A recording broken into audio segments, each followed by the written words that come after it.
수업합시다. 오늘은 29번째 시간 잠언에 대해서 함께 공부해 보고자 합니다. 잠언은 말 그대로 지혜의 책입니다. 잠언이라는 뜻이 격언, 지혜의 말 이런 뜻이잖아요. 그래서 실제로 랍비들은 이 잠언을 지혜의 책이라고 그렇게 불렀다고 합니다. 그런데 이 지혜라는 것이 하나님을 떠나서는 결코 생각할 수 없기 때문에 잠언은 하나님 안에서의 지혜를 노래한 책이다라고 말할 수가 있죠. 잠언 1장 7절에서 하나님을 경외하는 것이 지혜의 근본이라고 그렇게 말하고요. 지식의 근본이요, 지혜의 근본이요.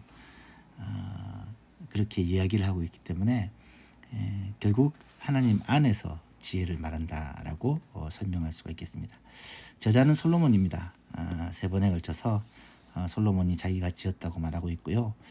그리고 부분적으로 솔로몬이 직접 지은 것 외에 당시 알려진 그 지혜의 말들, 그런 지혜로운 내용들을 이렇게 모아서 편집했다라고도 말할 수 있겠습니다. 그래서 직접 솔로몬이 깨달아서 이야기한 지혜의 말들과 또 당시 이 지혜로운 말들을 이렇게 구전으로 혹은 기록되었던 것들을 이렇게 모아서 함께 잠언으로 편집했다라고 말할 수 있고요. 이 편집 시기는 아마 히스기야 때가 아닐까 그렇게 추측을 합니다.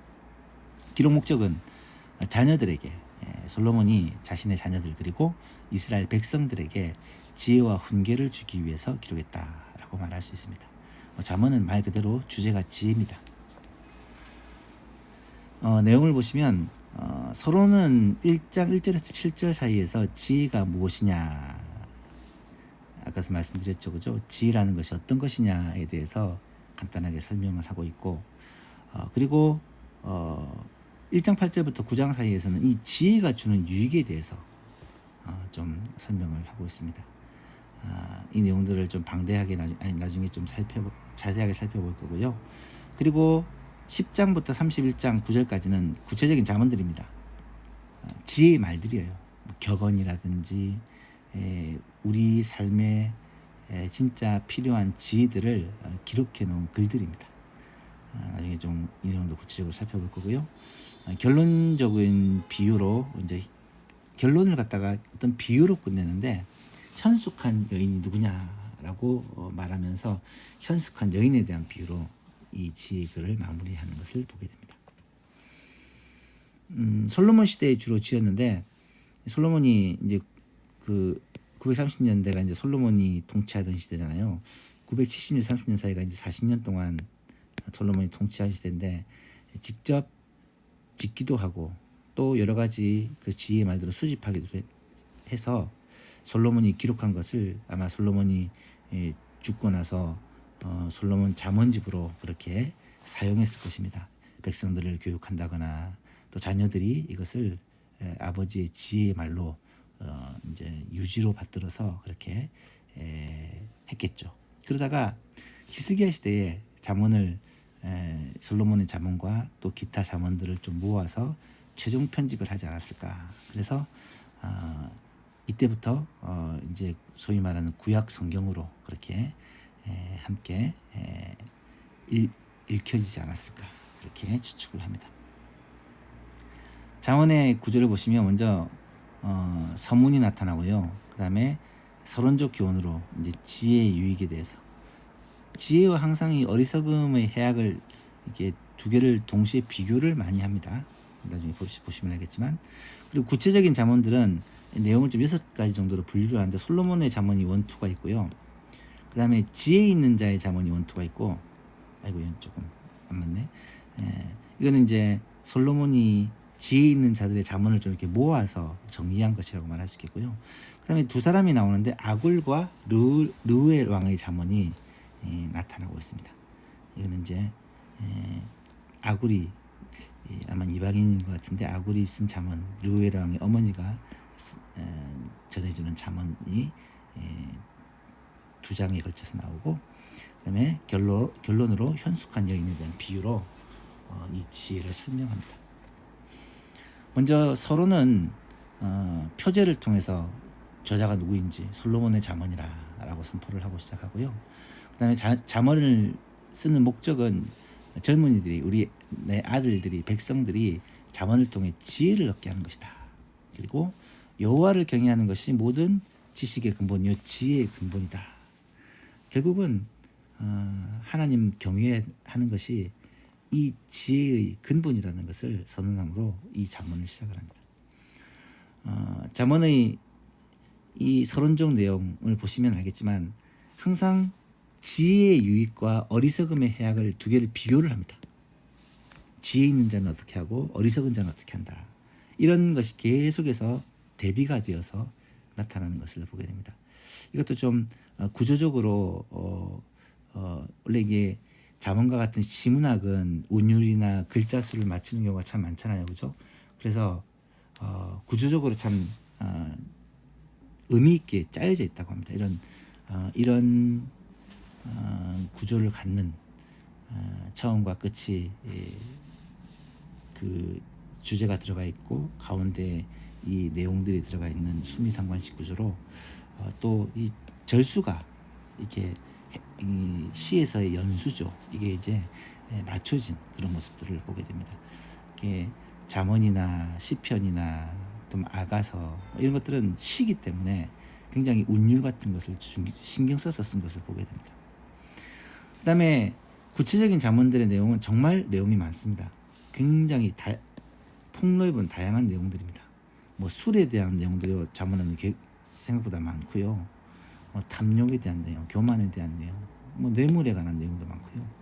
용서, 인내, 뭐 진실, 겸손, 근면, 하여간 좋은 내용들은 거의 다 지혜의 말, 잠언으로 그렇게 솔로몬이 그렇게 정리해 놓은 것을 보게 됩니다. 그래서 이 잠언의 내용들을 계속해서 읽고 묵상을 하면 실제로 삶의 지혜가 생기고요. 실제로 삶의 지혜가 생기고 그다음에 삶 속에서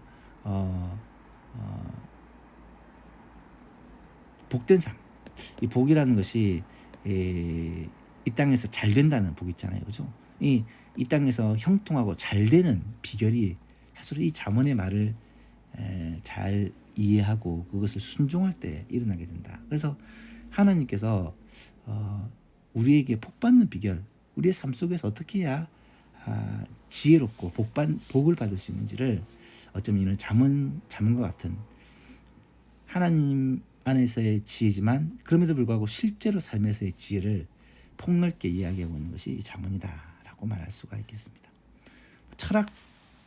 철학과 같은 철학자들이 깨달은 그런 지혜와 같은 내용들, 깊은 내용들을 이 솔로몬이 잠언으로 잘 설명을 하고 있죠. 이 내용들을 좀 6가지로 아까 분류했죠. 분류를 해보면 먼저 우리 솔로몬의 잠언 첫 번째는 한 절이 한 가지의 교훈, 격언들이죠. 그렇게 되어 있는 것이 무려 375개가 나타나고 그 중에서도 180개는 대조법을 지혜로운 자, 의인은 또 어리석은 자, 악인은 어떻게 한다. 이 대조법을 사용해서 표현하는 것을 보게 됩니다. 그러니까 한 절이 한 가지의 교훈을 담고 있는 내용들이라는 거죠. 두 번째로 지혜 있는 자의 잠언, 이거는 솔로몬이 직접 지었다기보다는 솔로몬이 당시 어떤 지혜로운 말들을 모았다는 말이겠죠. 30가지의 지혜의 말씀을 좀 모아서 기록을 했고요. 68절 모두가 두 절로 이루어진, 이거는 이제 두 절이 하나의 격언을 이루는 그런 내용으로 되어 있습니다. 특별히 하지 말라 혹은 하라는 형태의 교훈이 많습니다. 내 자녀야, 내 아들아, 뭐뭐 하라, 하지 말라, 뭐뭐 이런 식으로 하지 말라, 하라는 교훈들이 많다는 거예요. 특별히 이 부분에 있어서는. 그리고 지혜의 잠언 두 번째는 5개의 지혜로운 말씀으로 구성을 했다라고 되어 있습니다.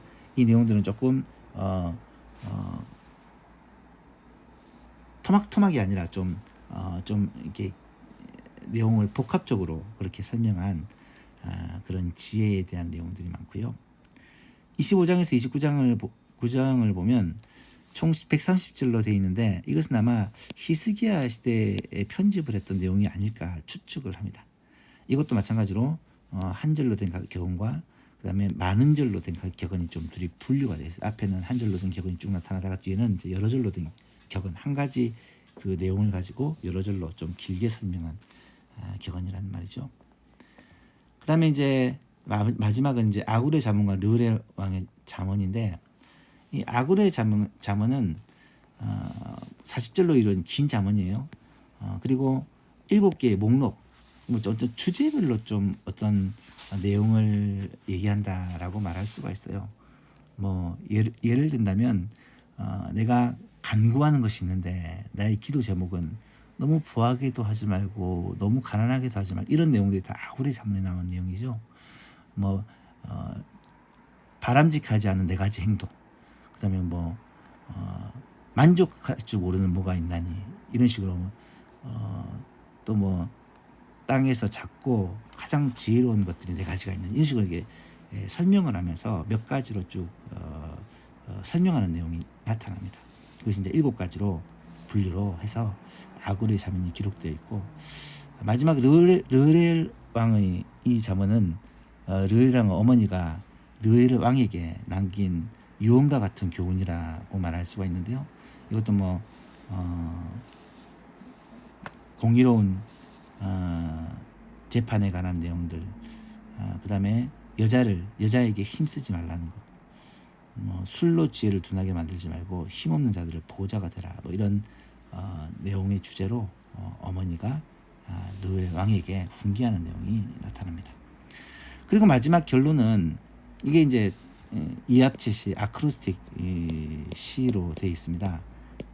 여러 번 말씀드렸지만 이게 알렙부터 타우까지, 알렙 베이트 김멜 달렛 쉰 타우, 이게 총 22자거든요.